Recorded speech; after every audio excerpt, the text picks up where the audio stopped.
آنس غني يرلا غور وفكر بالزرد قرآن الزرد كي ولا تهنوا ولا تحزنوا كنتس سستی مبوس کنتس پریشانی مبوس وانتم اعلون کامیاب شکن کنتا ہے. تمہیں پریشانی ہونے کی ضرورت نہیں ہے, تمہیں پریشان ہونے کی ضرورت نہیں ہے, سستی کرنے کی ضرورت نہیں ہے. میں اردو میں بولنا چاہتا ہوں کہ ہماری بھائی بھی ضرور سن لیں. تو قرآن کہتا ہے کہ کامیاب ہونے والے تم ہو, لیکن کامیابی کے لیے شرط یہ ہے کہ انسان اپنی عقل کو استعمال کرے.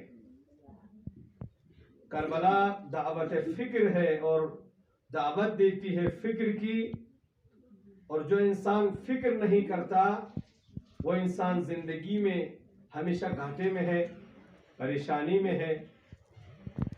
اسی لیے قرآن کہتا ہے کہ پریشانی مت کرو, سستی مت کرو, کامیاب ہونے والے تم ہو.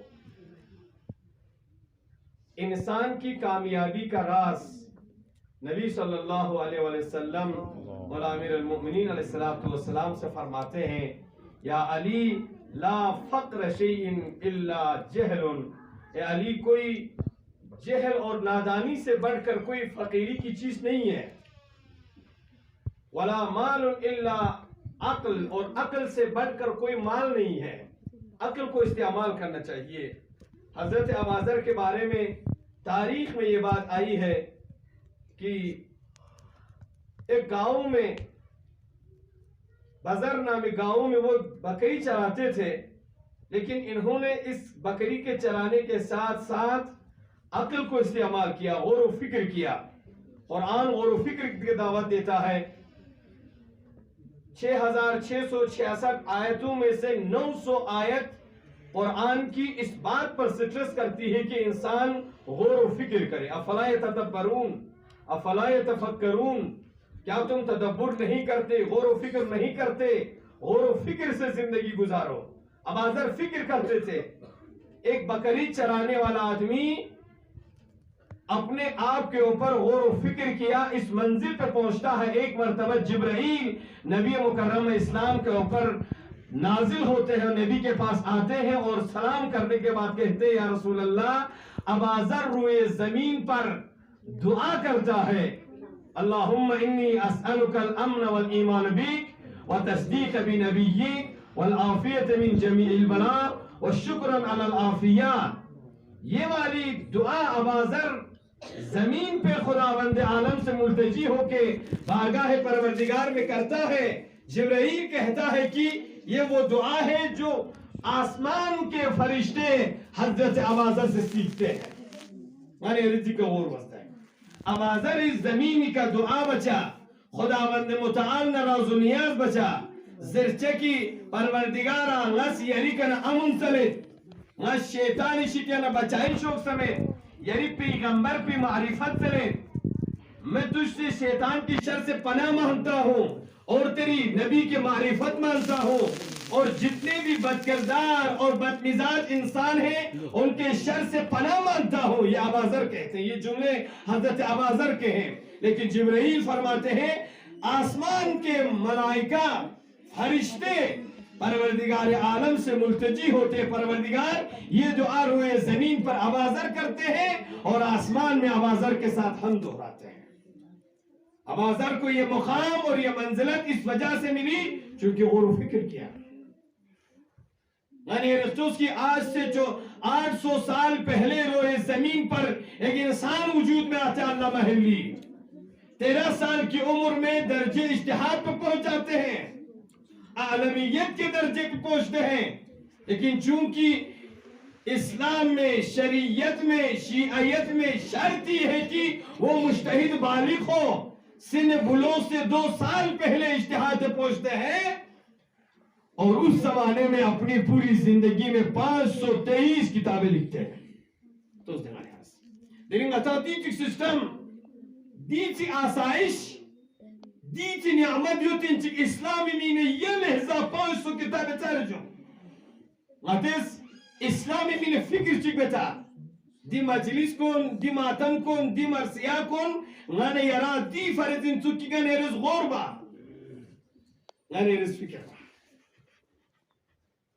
غور و فکر نہ کرنے کی وجہ سے شمر ملعون خنجر لے کے امام حسین کے سینے پہ چڑھ جاتے ہیں. مولا فرماتے تجھے پتہ نہیں ہے کہ میں پیغمبر کا نواسا ہوں؟ شمر کہتا ہاں مجھے معلوم ہے آپ پیغمبر کے نواسے ہیں، آپ زہرا کے نورین ہیں، آپ علی کے نور چشم ہیں، لیکن کیا کرے ملک رائے میرے ذہن میں ہے، میرے خیالوں میں رائے کی حکومت ہے. اگر ایک لمحے کے لیے وہ میرے ساتھ غور کر لیتا، شمر غور کر لیتا، جبکہ آپ سب کو معلوم ہے، ہمیشہ علماء سے سنتے رہتے ہیں، کربلا سے پہلے جنگ صفین میں، جنگ بدر میں شمر اسلام کی اور سے لڑتا تھا، پیغمبر گرامی اسلام کے ہم رکاب میں اسلام کا دفاع کرتا تھا، لیکن چونکہ عقل کو استعمال نہیں کیا، غور نہیں کیا، فکر نہیں کیا، یہ بھی نہیں سوچا کہ بعد از کربلا ملک رہے میرے ہو یہ حکومت میرے پاس آ گئی تو کتنے دن رہیں گے، کتنے سال جئیں گے. زمانے کے امام کو قتل کرنے کے لیے تیار ہو گئی حکومت کے خاطر. بس زیادہ وقت نہ لیتے ہوئے میں اپنی جوانوں سے کہنا چاہوں گا کہ آپ اپنے عقل کو استعمال کیجئے. یہ مختصر زندگی پروردگار کریم نے ایک رحمت کے طور پر ہمیں دی ہے، مجھے دی ہے، آپ کو دی ہے. کوشش کرو یہ زندگی اللہ تعالیٰ کی مرضی اور رضاعت میں گزرے، یہ زندگی امام زمان کی راسازی کے لیے گزرے، یہ زندگی نظام ولایت فقیہ کو احیاء کرنے کے لیے گزارے، یہ زندگی پروردگار کریم کے قوانین پر عمل کرتے ہوئے گزرے. یہ ہمیں کوشش کرنا چاہیے. یہ فکر ہمیں ہونی چاہیے کہ کل اگر ہمارے امام ظہور فرمائے اور امام کے لیے فوج کی ضرورت ہو، مدد کرنے والے کی ضرورت ہو، یہ غور و فکر ہمیں کرنا چاہیے کہ کل امام زمان کی ظہور کے بعد امام کو بھی امام حسین کی طرح حل من ناصر ینصرنا کی صدا اور آواز دینے نہ پڑے. یہ فرش اعظم ہمیں یہی دعوت دیتی ہے، یہ مجلس ہمیں یہی دعوت دیتی ہے، کربلا یہی سکھاتی ہے. شہادت امام حسین آج بھی ہمیں پکار کے کہتے ہو غور کرو، فکر کرو. یہ مجلسیں آئی ہی اسی لیے کہ آپ فرش اعظم پر غور کریں اور قوم کے مستقبل کو، اسلام کے مستقبل کو تعین کریں. بس پروردگار سے دعا کرتا ہوں کہ پروردگار بحق محمد و آل محمد ہمیں اپنی زندگی کو غور و فکر کے ساتھ گزرنے کی توفیق دے. مولا امیر المؤمنین ابا ذر سے یہی تو فرماتے ہیں، ابا ذر اغتنم حیاتک، ابا ذر اپنی زندگی کو غنیمت سمجھو، اس زندگی کو اس طریقے سے خرچ کرو جس طرح سے تم بازار میں جا کر درہم و دینار کو خرچ کرنے سے پہلے سوچتے ہو، منصوبہ سازی کرتے ہو، پلاننگ کرتے ہو، اسی طرح سے اس زندگی کو گزارو. ہر جگہ اس زندگی کو جانے مت دو، جہاں چاہے اس زندگی کو مت لو، جہاں چاہے اس زندگی کو ختم کرنے کی کوشش نہ کرو. کوشش یہ کرو کہ زندگی اللہ کی خاطر گزرے، زندگی نبی کی خاطر گزرے، زندگی قرآن کی خاطر گزرے. تب ہم کل دنیا سے چلے جائیں تو ہماری معیت میں قرآن اس وقت ہوگا جب ہم دنیا میں قرآن کے لیے زندگی گزاریں. اہل بیت ہماری فریاد تر اس دنیا میں اس وقت پہنچے گا جب اس دنیا میں ہم اہل بیت کے لیے زندگی گزارے، ہم علی کے لیے زندگی گزارے، ہم اسلام کے لیے زندگی گزارے. پروردگار بحق کے حضرت سکینہ، دیکھو غور و فکر نہ کرنے کا نتیجہ کیا ہوا.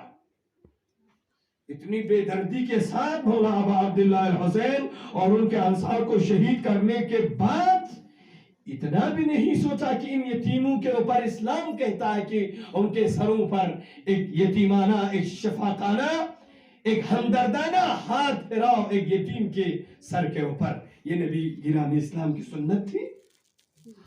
لیکن بعد شہادت مولا ابا عبداللہ الحسین، عمر سعد کی اور سے حکم آتا ہے کہ جتنے بھی لاش ہیں ان لاشوں سے سروں کو جدا کر دیا جائے.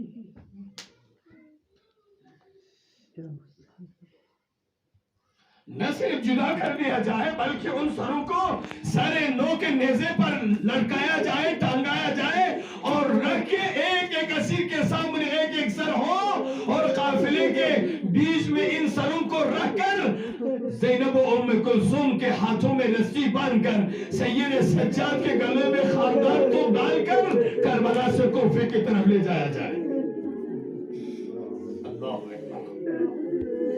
شریعت محمدی کا دستور یہ تھا اگر کہیں کوئی مسلمان مر جائے تو ان کے پڑوسیوں پہ لازم یہ تھا کہ 3 دن تک ان کے لیے پرسہ دے, 3 دن تک ان کے لیے کھانے پانی کا بندوبست کریں. مگر کربلا میں یہ کون سے نبی کے ماننے والے تھے کہ جنہوں نے نواسے رسول کو 3 دن تک پانی بند کرنے کے بعد ان کے اہل بیت کو بھی پانی پلائے بغیر شام و کوفے کا سفر کرایا. بس دنی جامعہ میں تسنارکنا زندان شام یا نسکا چک رسول لیکن پڑھیں گے پریشان چاہت نسکا چک زندان شام یا نسکا چک رسول ایوان یزید سبا